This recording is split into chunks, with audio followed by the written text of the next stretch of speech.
Thank you very much for listening to this week's talk on the Sedra of Noach, and we continue to dedicate this Torah learning in the merit, please God, of the speedy return of all of the 199 hostages that have been taken by Hamas in Gaza, and the refuah shlema for anybody who was injured in the horrific attacks of Simchas Torah a week and a half ago, and also in the merit of the protection of the soldiers of the IDF who have to embark on a very dangerous mission to try to rescue the hostages and remove the evil of Hamas, who perpetrated the terror attacks on Israel at this time.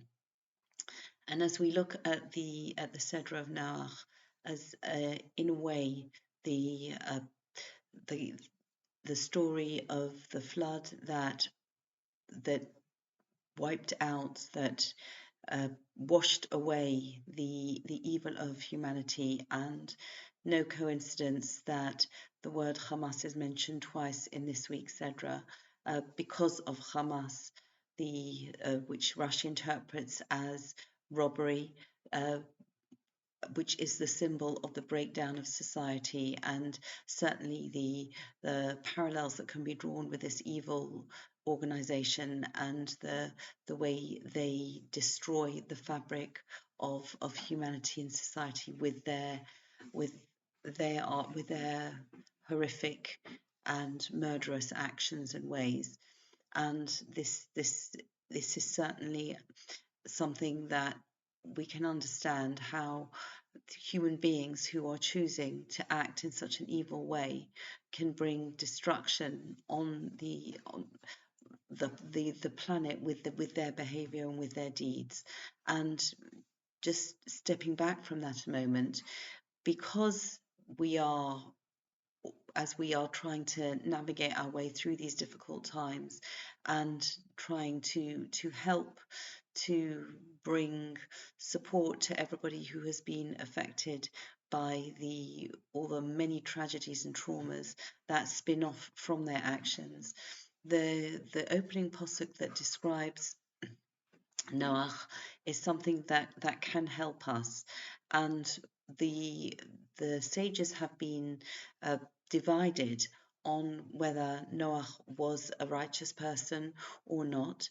But I want to actually take a slightly different perspective, and looking at starting with the opening pasuk and just understanding the role that Noach played without actually going into the debate on how righteous he was.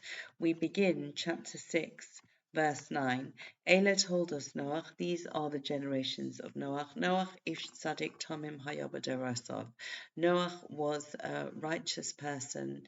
He was perfect in his generation. And the first observation to make about Noach is that really one man saved the world, one person saved the world. And that's something that at all times, but especially now, if we are beginning to feel overwhelmed and despondent, we can look back to the time of Noach, when there was a world that was deemed beyond the pale, beyond saving. And there was one man who, together with his family, were able to carry on the human race. And among other things, from him we have this concept of the Sheva Mitzvahs B'nai Noach, the 7 Noachite laws, that actually constitute the basis of the human moral code. And this is something that we can look at and absorb and give ourselves confidence, because each one act that we do, every single act that we do that helps other people, that is something that brings the name of Hashem into the world, and we make a Kiddush Hashem in this world, then that is something that can, as it were, save the world. The drama of what Noach achieved is something that is unique to his time. But the potential, the concept that is something that we can all do with every single mitzvah and positive act that we do is something that we can take courage from what Noach actually achieved. And this is also confirmed by the reference as just before Noach enters the ark with his family, and if that is chapter 7, verse um, verse 7, and the pasuk says, "Vayovo Noach v'onav ishto u'neshay v'onav ito el hateva mipnei mei hamabel." And Noach came, and his sons and his wife with him, and the wife of his sons with him, to the ark, mipnei mei hamabel, before the waters of the flood.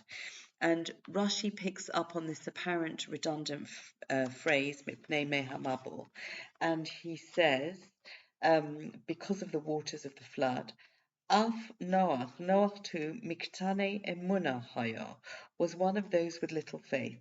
Ma'amin, he believed, ve'ena ma'amin, yet he did not believe fully, sheyovo hamabel, that the flood would come.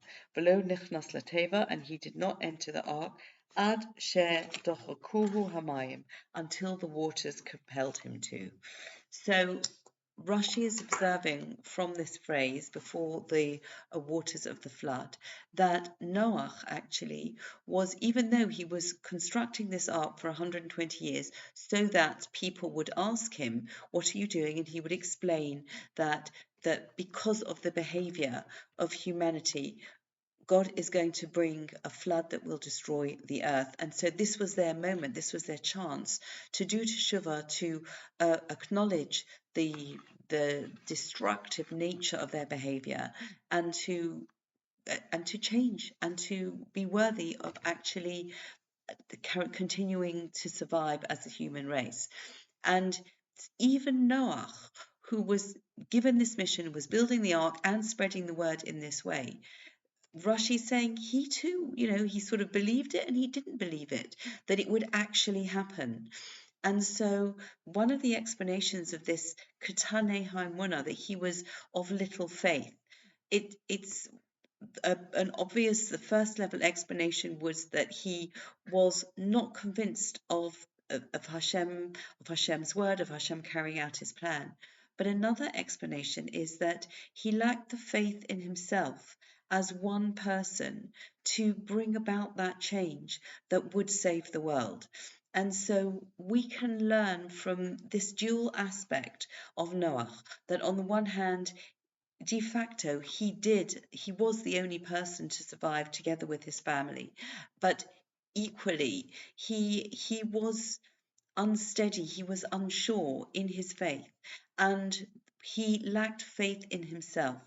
And we need to learn from this lesson. We need to understand that we are, as individuals, we don't have the same collective power as a whole nation, but equally every single deed, everything that we do, if we have that confidence and all pull together with that, the confidence in our own capabilities, then we are able to effect good positive change way beyond our wildest dreams. So that is the first aspect, concentrating on the fact that Noach was actually the individual who did achieve such a sea change in this very tumultuous time of the flood of the entire world.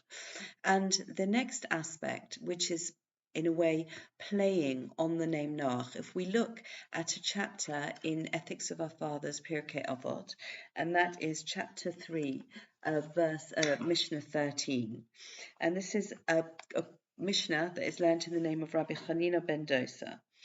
And he says, Hu haya omer, he used to say, and this is attributed to Rabbi Hanina ben Dosa, Kol sheruach habrias nocha heimenu, everybody who the humanity, the spirit of people, has pleasure, has nachat, as it were, from him, Ruach HaMokom Nocha Hemenu.